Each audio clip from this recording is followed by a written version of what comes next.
Microprocessadores são possivelmente uma das coisas mais importantes dentro da sociedade atualmente. Com a digitalização do mundo que a gente vive, computadores são o que regem o presente e ainda mais o futuro das nossas vidas. O que transforma milhões de sinais elétricos vindo de um servidor distante no vídeo que tu está vendo. Como que eles ficaram tão avançados? Bom, nesse vídeo eu vou te contar um pouquinho do surgimento dos microprocessadores, da evolução, limites e os possíveis contornos. Mas antes disso, é importante a gente entender do que se trata, né? Microprocessadores são circuitos integrados, fabricados a partir de transistores de silício, simples portões lógicos de ativação que recebem, calculam, processam, no caso, e enviam comandos binários, ou seja, 0 e 1, para outros componentes. Ou seja, dentro de um computador são os circuitos que fazem as coisas acontecerem. Então um aparelho com processadores melhores é capaz de efetuar cálculos e tarefas mais complexas mais rapidamente. Mas antes de falar de melhora de desempenho, vamos ver onde que isso começou. Falar do início dos microprocessadores sem falar do Intel 4004 é impossível. A criação dele revolucionou completamente a computação na época. Mas também é impossível não citar a polêmica que rodeia o título de primeiro microprocessador. Apesar de sem dúvidas a Intel ter levado a melhor por ter sido a primeira a comercializar, tendo lançado o 4004 em 1971, o desenvolvimento e projeto de outras empresas começaram em momentos próximos, com diferença de poucos meses ali entre cada uma delas. Porém, uma delas, a Four-Phase Systems, lançou em 1969 o AL1, que apesar de não ter sido chamado de microprocessador e nem usado como um, tinha um funcionamento muito semelhante, além da construção também, que era parecida. Mas por ser um mercado novo, de sucesso e com muita possibilidade de expansão, as empresas já começaram a criar vários projetos novos. O mercado de microprocessadores nessa época era muito promissor, mas ele ainda não conseguia competir com os modelos já estabelecidos. Então, várias empresas entraram no mercado, as que estavam continuaram, e tudo isso para investir para ter uma tecnologia melhor. As mais importantes da época são a Intel, a Motorola, a HP e a Texas Instruments. Isso até que em 1979 a Intel lança o 8088. 2 anos depois, o IBM PC.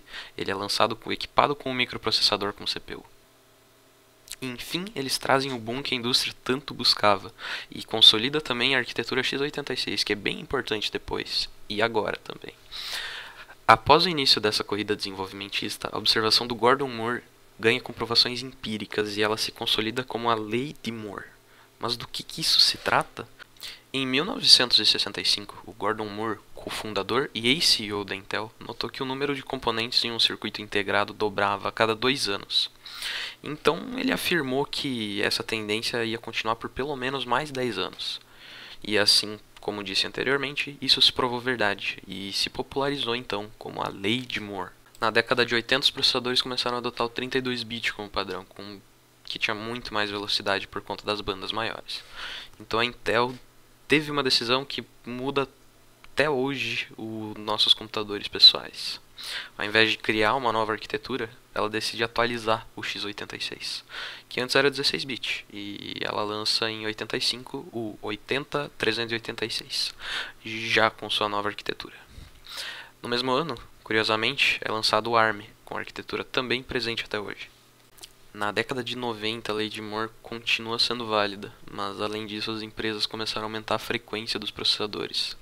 Entre 90 e 99, os clocks foram aumentados em até 10 vezes.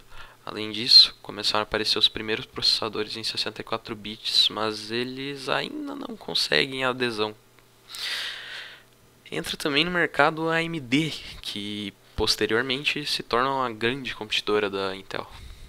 Em 2000, não dava mais para usar a estratégia que usaram em 90, já que aumentar a frequência começava a causar mais problemas térmicos, devido que chegaram meio que num teto ali.